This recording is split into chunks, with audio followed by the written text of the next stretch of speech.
Assalamualaikum warahmatullahi wabarakatuh. Alhamdulillahil kabiril muta'al al-mustaqtahi bihamdihi wassana'i alaihi kullu amrin zibal. Ashhadu an la ilaha illallah wahdahu la syarika lah, syahadatan najati fil ula wal ma'ad. Wa asyhadu anna Muhammadan abduhu wa rasuluh al-karimul khisal al-azimul fi'al sallallahu alaihi wa ala alihi khairi al wa ashabihi wa man tabi'ahum bi ihsanin ila yaumil ma'ad. Amma ba'd, fa'usi nafsi wa iyyakum ayyuhal muslimun wa iyyakal muslimat bitaqwallahi azza wa jalla rabbil ardi was samawat fa innahu qad fazal muttaqun ya ayyuhalladzina amanu taqullaha haqqa tuqatih wa la tamutunna illa wa antum muslimun. Kaum muslimin, kaum muslimat, al-hadirin wal hadirat wal musyahidin wal musyahidat, para alim ulama, cerdik pandai, tokoh adat, tokoh masyarakat yang hadir di Masjid Al-Mujahidin Kota Siak ini, ataupun yang menyaksikan melalui media dimanapun berada. Alhamdulillah, mudah-mudahan hati kita senantiasa bersyukur kepadanya. Kenapa tidak? Setiap hari, setiap saat kita bergelimang rahmat dan nikmat, rezeki dari Allah Subhanahu wa ta'ala, dan kita menghendaki, menginginkan nikmat-nikmat yang ada menambah nikmat-nikmat yang lain, dan jalannya adalah mensyukurinya. Oleh sebab itu kita bersyukur kepadanya. Pada kesempatan ini kita berada di tempat yang mulia ini, fi baitin min buyutillah, di salah satu dari rumah Allah.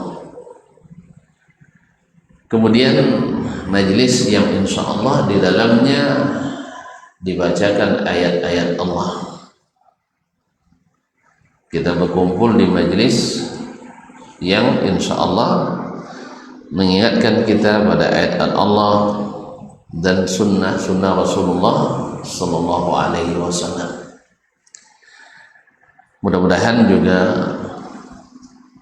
para malaikat sedang menjaga kita dengan ketat. Yes, ya? Ada malaikat yang menjaga kita. Walhamdulillah.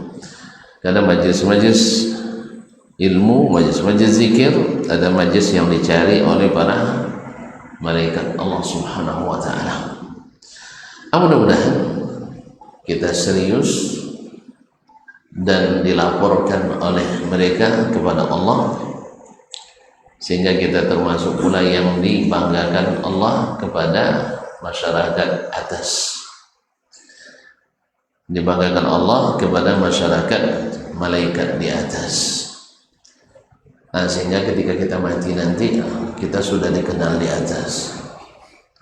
Sih, kalau ada yang kenal tak payah masuk dengan.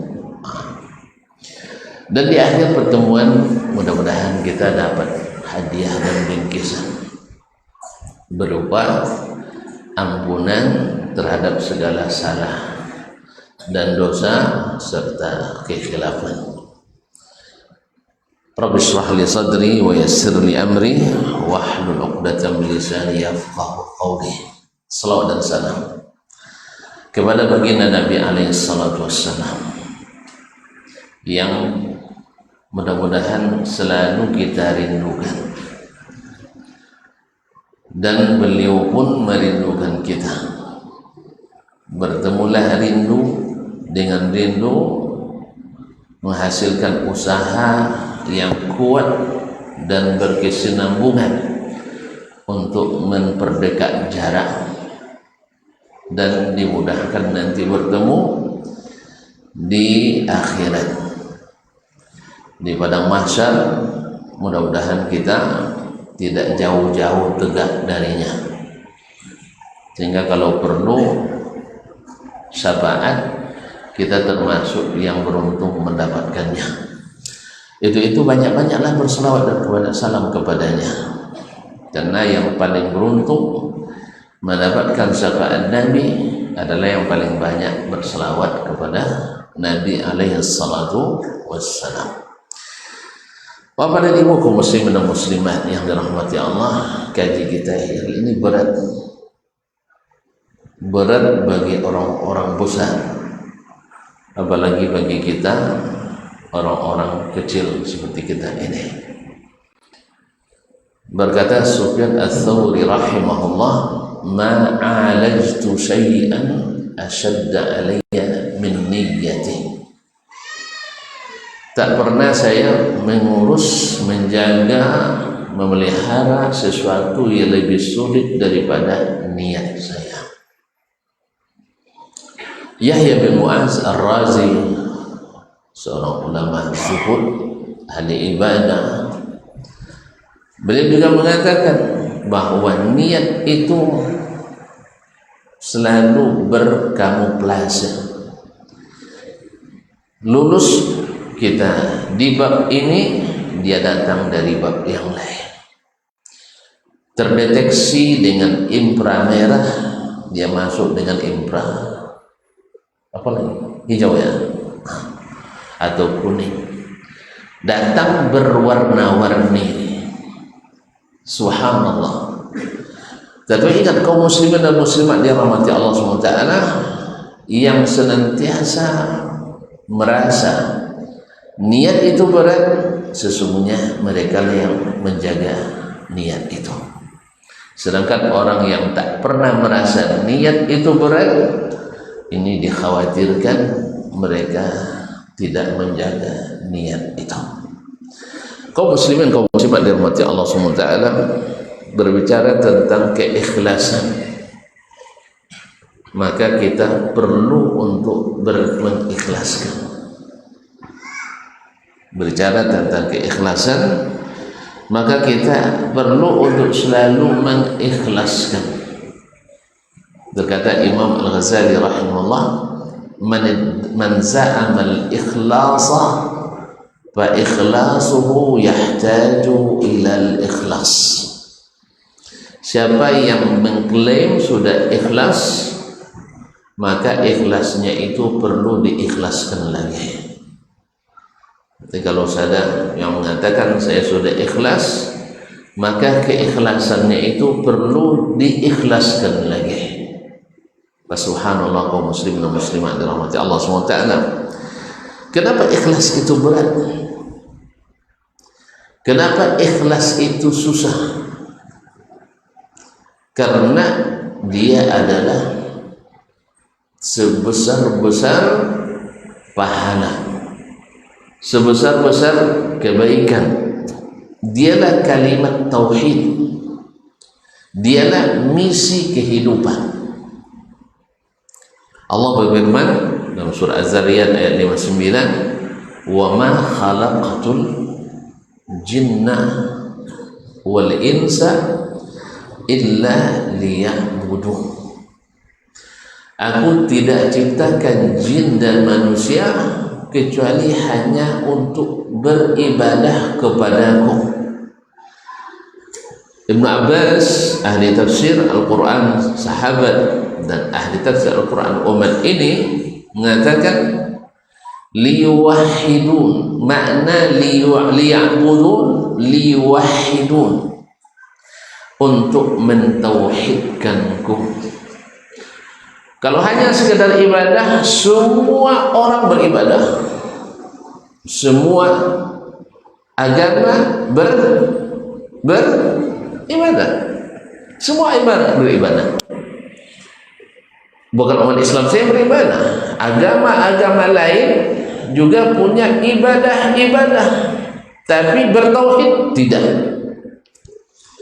Mereka ikhlas enggak mungkin, karena ikhlas itu adalah hak mutlaknya orang-orang beriman. Ikhlas hanya bisa dilakukan oleh orang-orang yang Islam. Yang tidak Islam tidak akan mungkin ikhlas. Oke? Ikhlas, karena ikhlas itu adalah at-tauhid.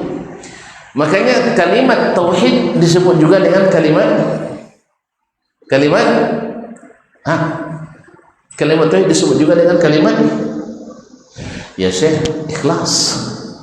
Kalimat tauhid la ilaha illallah disebut dengan kalimat al-ikhlas. Ada surat Al-Quran namanya surat Al-Ikhlas. Apa isinya? At-Tauhid. Ada yang tidak hafal? Yang tidak hafal tunjuk tangan. Yang tidak hafal tunjuk tangan, saya kasih hadiah. Yang hafal semua nih. Yang tidak hafal, kalau ada yang berani tunjuk tangan, luar biasa ya. Ya. Karena yang pertama hafal itu trikul itu ya. Qul a'udzu bil falaq, qul a'udzu birabbin nas. Ini adalah ikhlas.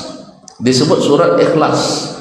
Demikian juga qul ya ayyuhal kafirun disebut dengan juga surat Ikhlas, yang intinya adalah bara' minasyirik. Maka siapa yang baca surat ini sebelum tidur di waktu malam, bari'a minasyirik, terbebas dari kesyirikan. Ma'asyarul kiram dan rahmati Allah SWT, karena ikhlas itu berat, tidak sembarangan orang yang bisa. Maka orang-orang Quraisy dulu ketika Nabi berdakwah, tidak dengan mudah mereka menerima itu. Sahih? Sahih? Enggak. Boleh ya? Enggak mudah menerima kalimat la ilaha illallah. Nabi cuma bilang sama mereka, qul la ilaha illallah. Katakan la ilaha illallah. Kira-kira orang kafir Quraisy, orang Quraisy susah mengucapkan la ilaha illallah? Hah? Tidak pandai mereka bahasa Arab. Ada orang sekarang bilang orang Arab tidak pandai bahasa Arab. Orang Arab tidak pandai bahasa Arab. Orang Quraisy perlu pula dituntun dulu seperti cantin kita, calon pengantin kita. Ketika mau akad banyak yang susah mengucapkan la ilaha illallah. Ada para pengantin, calon pengantin susah mengucapkan la ilaha illallah. Banyak. Tanya Pak Kua, ada Pak Kua di sini enggak? Banyak. Tanda bahwa mereka barangkali banyak yang tidak sholat. Jadi kalau mereka sholat tidak akan susah mengucapkan asyhadu an la ilaha illallah wa asyhadu anna muhammadar rasulullah. Jadi banyak calon pengantin yang dibimbing dulu mengucapkan asyhadu an la ilaha illallah. Maka ada sebagian kan tidak ada disunahkan pula itu membaca itu dan sebagainya. Iya, tetapi karena banyak yang tidak sholat, maka disyahadatkan oleh maka awal itu. Di awal yang sudah biasa sholat ikut jadi korban juga ya. Jadi diulang, disuruh juga ucapkan asyhadu alla ilaha illallah. Kemudian dibimbing pula dengan astaghfirullahalazim. Nah, alladzi la ilaha illa wal hayyul qayyum wa atubu ilaih. Supaya mereka benar-benar ikhlas dalam nikah ini dengan meninggalkan dosa-dosa yang sudah dilakoni. Mudah bagi orang Arab mengucapkan secara lisan, mudah. Tetapi kenapa mereka tidak mau? Kenapa mereka tidak mau? Tidak Karena konsekuensi dari kalimat ini tidak ada amalan kecuali lillah. Padahal mereka berat meninggalkan amalan yang sudah terlanjur diamalkan dan ditujukan kepada berhala-berhala itu. Susah untuk meninggalkan itu. Walaupun mereka mengakui bahwasanya berhala-berhala itu tidak sedikit punya kemampuan untuk mengabulkan, tetapi mereka adalah orang-orang saleh, yaitu para wali ya, wali desa, wali keramat yang dianggap sebagai orang-orang dekat Allah Subhanahu wa taala. Sedangkan orang ikhlas takkan memerlukan perantara-perantara itu. Bahkan itu bertentangan dengan keikhlasan. Itu sebabnya kenapa yang siap berkata la ilaha illallah waktu itu siap untuk mengorbankan apapun untuk mempertahankan kalimat ini. Makanya ketika ditanya oleh Heraklius, kenal Heraklius? Hah? Tidak kenal? Kaisar Romawi yang berkuasa waktu itu di Syam, ketika ditanyakannya kepada Abu Sufyan dan kawan-kawan yang masih memusuhi Nabi alaihissalatu wassalam, dikatakan oleh Heraklius, apakah yang masuk ikut Muhammad sallallahu alaihi wasallam ada yang murtad kembali meninggalkan agamanya? Kata Abu Sufyan, tidak. Karena yang sanggup mengucapkan itu adalah orang-orang ikhlas. Apakah ada mereka yang mau dibujuk untuk meninggalkan agama Nabi Muhammad SAW dengan iming-iming itu dan ini? Jawabannya tidak. Ketika sebagian sahabat melakukan pelanggaran dan disanksi oleh Nabi alaihissalatu wassalam, seperti Ka'ab ibn Malik, Hilal bin Umayyah, 3 orang yang tidak ikut perang Tabuk, lalu diboikot oleh Nabi. Kalau bahasa sekarang dihajar ya, dihajar. Berapa bulan? 3 bulan. Tidak diajak bicara, tidak dijawab salamnya.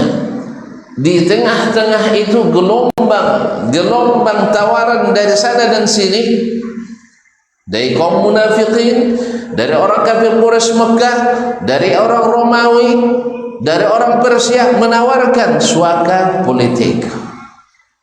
Suaka, tahu suaka? Tidak tahu ya. Perlindungan aman. Mau saja kamu direndahkan oleh Muhammad, ayo kami ke negeri kami sambut dengan meriah. Tapi tawaran itu tidak berguna sedikit pun bagi mereka. Apa sebab? Karena sudah mengucapkan kalimat ikhlas. Kalimat ikhlas, yaitu kalimat tauhid. Dan itulah yang membuat para sahabat, para nabi sebelumnya, para nabi anbiya, para rasul alaihi wassalatu wassalam siap untuk melakukan yang mustahil. Di dalam kamus logika kita dan kamus logika mustahil. Syekh, antum siap tidak ngantar anak dan istri ke Jakarta dengan biaya penuh selama setahun, tidak ada jenguk-jenguk? Tidak siap. Jelas saya dah tahu saya jawabannya. Ini diantarkan ke ibu kota dengan biaya perlengkapan yang cukup, makan. Kita tidak siap. Sahih? Hah? tentu macam tak ngaku aja. Jadi kalau istri kadang dengan biaya cukup pergi, tiap hari kan ada telepon tuh, sah? Pagi telepon, siang telepon, malam telepon. Apa sebut?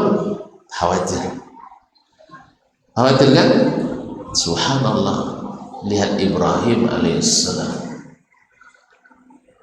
meninggalkan, diantarkan ke tempat yang tidak berpenghuni. Di mana? Di lembah Makkah. Tidak ada sumber kehidupan, tanpa biaya dan tanpa penjagaan keamanan. Bukan hanya sendiri, bawa beban. Seorang bayi membutuhkan orang tua.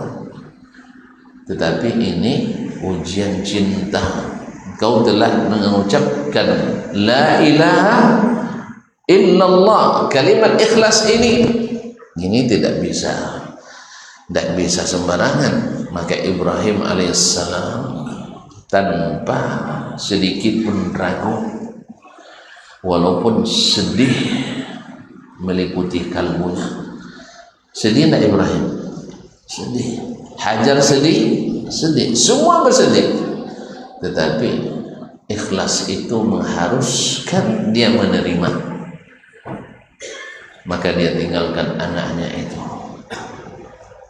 Dan keikhlasan itu pula yang membuat Hajar alaihassalam ketika bertanya kepada suaminya, Allahu amaraka bihadza, Allah yang suruh kamu Ibrahim melakukan ini. Kalau Allahumma na'am, ya Allah yang suruh. Kalau begitu la yudayyi'an Allah, subhanallah. Kalau demikian kami tak akan sia-sia oleh Allah. Orang ikhlas tak perlu risau, tak akan sia-sia. Ma'asyarul kiram yang dirahmati Bapak dan Ibu yang saya muliakan. Nabi kita alaihi salatu wassalam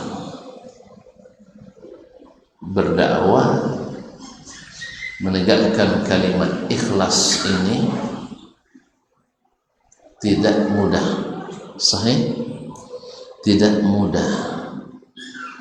Siapa yang memusuhinya? Siapa yang memusuhinya? Orang kampungnya, keluarga dekatnya, karib kerabatnya, teman dan sahabat-sahabat kecilnya. Sahih? Memusuhi. Karena mereka tidak mau ikhlas. Mereka maunya amalan itu berbagi antara Allah dengan wali, antara Allah dengan berhala-berhala. Nabi katakan, tidak, Allah tak suka itu dibagi-bagi. Karena kamusnya dalam tauhid, man amila amalan asyraka ma'iyya syai'an aw ahadan taraktuhu wa syirka. Siapa yang mengamalkan suatu amalan ada syirik di dalamnya, aku tinggalkan dia dengan sekutunya itu. Allah tidak mau. Jadi Nabi ditolak mentah-mentah, bukan setengah matang, mentah-mentah. Siapa yang menolaknya? Pamannya sendiri. Ya, sampai sekarang para penentang dakwah kebenaran pun juga masih menggunakan teori Abu Jahal, teori Abu Lahab, teori orang-orang musyrikin dalam memprovokasi dakwah kepada Islam, dakwah kepada sunnah Nabi alaihi salatu wassalam, dengan alasan dakwanya tidak diterima oleh orang kebanyakan, dakwah yang diterima oleh keluarganya, dakwah yang tidak diterima oleh ayah dan saudaranya. Sahih? Masih ada orang memakai cara penolakan orang-orang jahiliyah. Berarti masih metode jahiliyah. Oh, ditolak dakwanya oleh ayahnya, ditolak dakwah oleh saudaranya, ditolak dakwah orang kampungnya, berarti dakwanya tidak benar.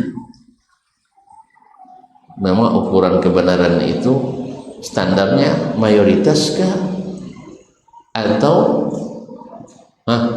apa standar kebenaran? Mayoritas-kah atau legalitasnya? legalitasnya. Legal menurut Allah Subhanahu wa taala, bukan mayoritas. Karena selamanya sejak Nabi Nuh alaihissalam diutus sampai Nabi Muhammad sallallahu alaihi wasallam, yang menolak selalu mayoritas. Yang menolak selalu mayoritas. Moto penjelasannya kajian besok malam. As-sawadul a'zam versus al-haqqul a'zam. Itu ya judulnya. Di mana? Oh, di Pekanbaru, bukan di sini. Awak sangka di sini tadi. Jadi as-sawadul a'zam versus al-haqqul a'zam. Ma'asyarul. Lalu Nabi alaihi salatu wassalam diuji lagi keikhlasannya berdakwah. Apa kata orang-orang Quraisy? Ya Muhammad, kalau kau ingin menjadi orang kaya, kami jadikan kamu orang terkaya. Kami kumpulkan harta benda kami, kau yang ambil dan miliki. Kalau kau ingin berkuasa, kami angkat kamu jadi raja kami. Mana tahu kamu juga mau istri yang cantik pula. Kami pilihkan wanita paling cantik, Arabi,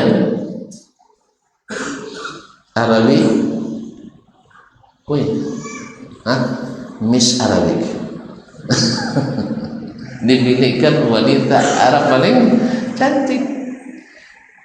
Kalau orang tidak ikhlas, akan tergiur dan terpesona dengan tawaran-tawaran.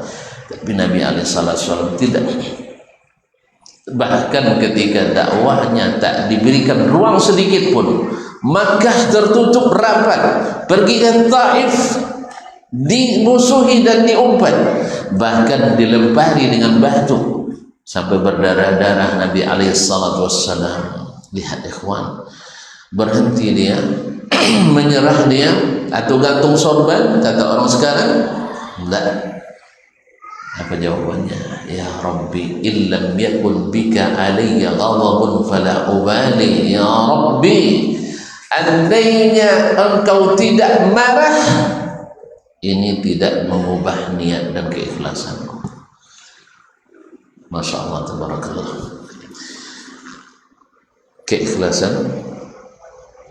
Keikhlasan sejati. Dan ini yang diajarkan,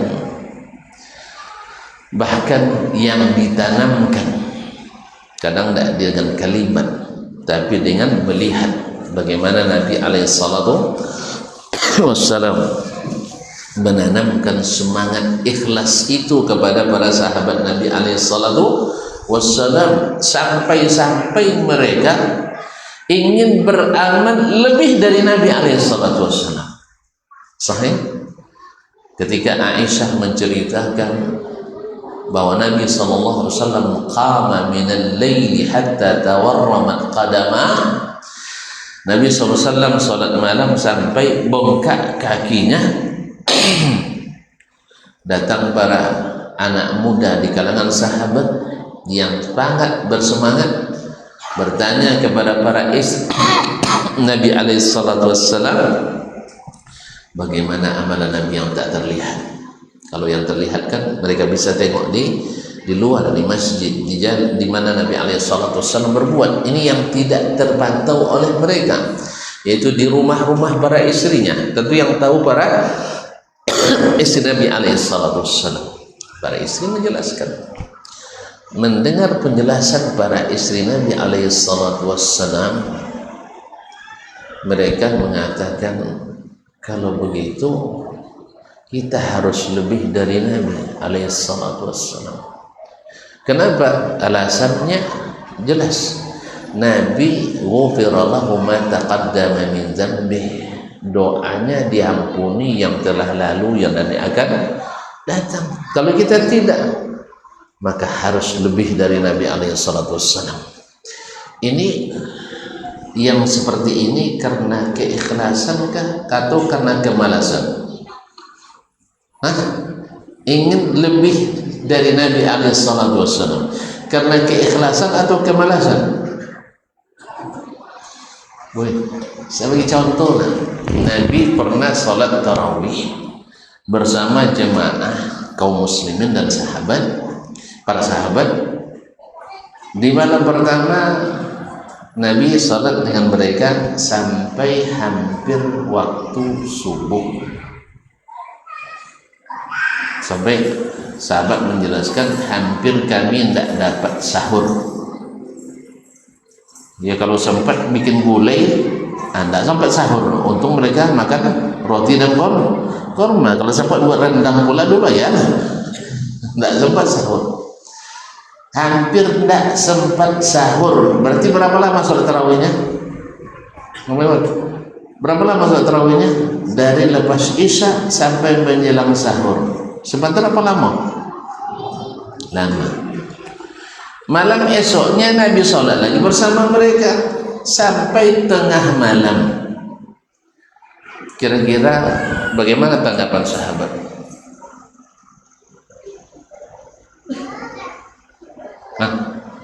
Kemarin sampai hampir subuh, sekarang sampai tengah malam saja. Kira-kira sahabat bilang apa? Alhamdulillah, gitu ya? Gitu, ini baru imam, gitu ya? Apa tanggapan mereka? Mereka datang ke Nabi SAW, ya Rasulullah, law naffaltana baqiyata lailatina hadhihi. Ya Rasulullah, kenapa tidak seperti kemarin lagi? Ya, sholat sampai menjelang subuh. Kalau seperti kita, untunglah makanya kita tak jadi sahabat. Berat jadi sahabat itu, karena tingkat keikhlasannya memang mendekati Nabi alaihissalatu wassalam. Jadi kata mereka, kenapa tidak disambung?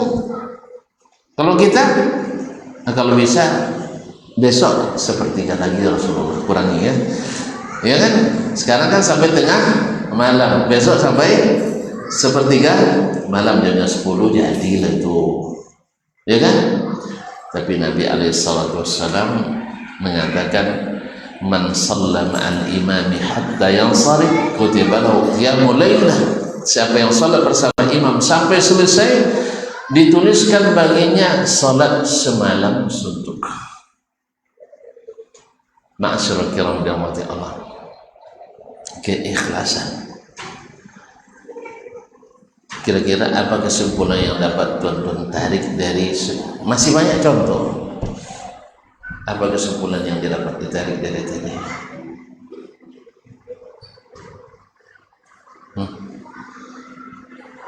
Berarti belum bisa selesai. Kira tadi menjelang azan sudah bisa selesai, nampaknya belum. Terus ada sesi kedua nampaknya selepas salat. Nah, dari semua yang kita sebutkan tadi, bahwasanya ikhlas itu kita tidak peduli kecuali apa yang diinginkan Allah tabaraka wa ta'ala. Kalau antum masih peduli, andainya Ibrahim masih peduli dengan kepentingannya bersama anaknya, dia minta izin pada Allah, ya Allah, tidak ada cara lain lagi. Sah? Ya? Kenapa mesti ke Mekah? Sebulan perjalanan dari Palestina. Suruhlah saya ngantar anak saya ke Baitul Maqdis. Sah? Bisa saya jenguk. Allah kan mampu saja mengabulkan permohonan sang Khalil, sang kekasih. Tapi Khalil tidak beralasan. Demikian juga Hajar alaihissalam, ketika dia ditinggalkan dan tahu itu adalah ingin Allah subhanahu wa ta'ala, dia tidak tawar menawar dengan Allah subhanahu wa ta'ala. Jadi orang ikhlas itu, orang ikhlas itu yang dicarinya adalah, yang dilakukannya adalah yang diinginkan Allah subhanahu wa ta'ala. Jelas ya? Yang dicarinya adalah yang diinginkan Allah subhanahu wa ta'ala. Kenapa dia bisa seperti itu? Ketika Nabi alaihissalatu wassalam ditawari oleh malaikat gunung untuk menimpakan 2 gunung di Mekah kepada orang-orang yang menentang dakwahnya. Datang malaikat langsung, bukan dia memohon kepada Allah, ya Allah gimana caranya dihancurkan mereka, bukan. Malaikat yang datang, turun Jibril bersama malaikat gunung Malakul Jibal. Lalu dia tawarkan, saya diturun Allah SWT untuk menerima titah dan perintahmu. Kalau kau mau aku letakkan, aku letakkan 2 gunung Mekahnya di atas mereka. Kalau sudah gunung ditempelkan di atas lembah, apa yang terjadi? Tuan-tuan, ada orang yang bisa menahan gunung nih? Ramai-ramai mereka tahan gunung tuh ya. Apa yang terjadi? Tinggallah orang Quraisy dalam sejarah. Dulu di sini ada orang Quraisy, ada Abu Jahal, ada Abu Lahab, ada Abu ya. Dan ingat, ini semuanya pengurus masjid tuh. Yang menentang dakwah Nabi itu semuanya pengurus. Woi, enggak tahu tuan-tuan, semuanya Pak Haji. Salah saya Ustaz? Kalau salah tolong perbaiki. Abu Jahal pernah naik haji? Haji nak? Haji. Abu Lahab pernah naik haji? Wih, orang Quraisy dulu haji apa tidak? Haji. Mereka lebih sering haji daripada kita. Kemudian pengurus Masjidil Haram, nggak tanggung-tanggung pengurus haji loh. Tapi menentang dakwah. Kalau ada yang pengurus masjid hari ini yang menentang dakwah, jangan-jangan ada hubungan dengan ada benang merahnya dengan mereka. Kalau ada Pak Haji yang menentang dakwah, berarti ada benang merahnya dengan mereka. Maka hati para pengurus masjid, para haji, jangan ikut cara Abu Jahal dan Abu Lahab. Dakwah itu bukan untuk dicegah, tapi diarahkan. Kalau ada ustaz yang ekstrim, panggil ustaz di siko wah lambut ustaz, kasih tahu. Bukan dengan memfitnah para dai, bukan dengan memfitnah dakwah. Kan banyak orang fitnah dakwah, seperti dulu orang Quraisy memfitnah Nabi SAW. Cuman hebatnya dai yang ikhlas seperti Nabi tak terpengaruh oleh fitnah.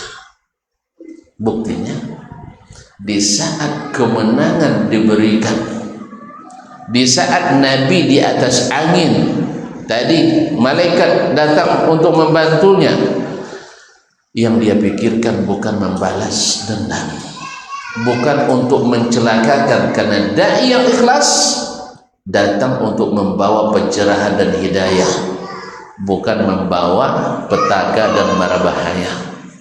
Kalau ada yang gembira menengok masyarakat ambil kalian, hancur kalian, bukan dai. Na'udzubillah. Saya kan dulu sampai lah azan dulu, habis itu langsung sholat. Gimana ambil azan, sholat kita sholat dulu, habis itu pulang. Itu yang saya takutkan. Tak apa-apa, pokoknya terserah tuan-tuan. Nak habis sholat langsung pulang, saya siap ya. Nak habis sholat kita ngaji lagi juga siap ya, mudah-mudahan. Tapi ada kuncinya belum saya serahkan semuanya ya. Dengarlah sebentar, nanti tidak lama kok, insya Allah sebentar. Yang tadi saya katakan bahwasanya dai yang ikhlas tak terpengaruh oleh tekanan-tekanan. Dai yang ikhlas bukan untuk mencelakakan. Dai yang ikhlas takkan pernah bosan. Dai yang ikhlas tidak pernah mau berhenti berdakwah. Demikian juga siapapun kaum muslimin yang ikhlas, tak akan mungkin dia terpengaruh oleh tekanan-tekanan atau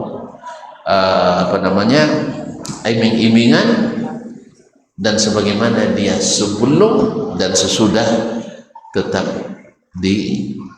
berjalan di atas dakwah, tetap berjalan di atas ibadah, tetap berjalan dengan amalnya. Nanti insyaallah kita sambung sedikit selepas salat isya dengan izin Allah Taala, karena definisi ikhlas belum. Biasanya tidak suka jelas pakai definisi itu anak kuliah saja lah, ya, definisi itu anak kuliah. Tapi dengan keterangan dan contoh aplikatif seperti ini akan lebih terasa. Wallahu taala alam, wa sallallahu ala nabiyyina Muhammad wasallam. Mohon maaf dan terima kasih. Insyaallah semoga Allah berikan waktu lagi. Wassalamualaikum warahmatullahi wabarakatuh.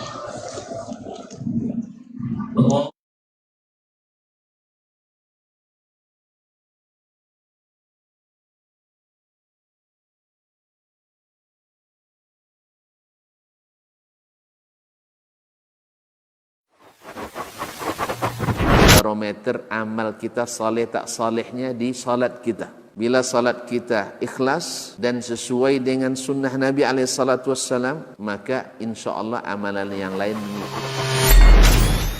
Ini aktivitas ini membantu saya di akhirat atau akan menyulitkan saya di akhirat? Kalau seandainya perbuatan itu ternyata akan menyulitkan kita di akhirat kelak, tinggalkan perbuatan itu. Anta ni'mal jund. Kamu adalah sebaik-baik prajurit. Coba lihat. Kamu adalah sebaik-baik prajurit. Maka tujuannya adalah menghancurkan kehidupan rumah tangga.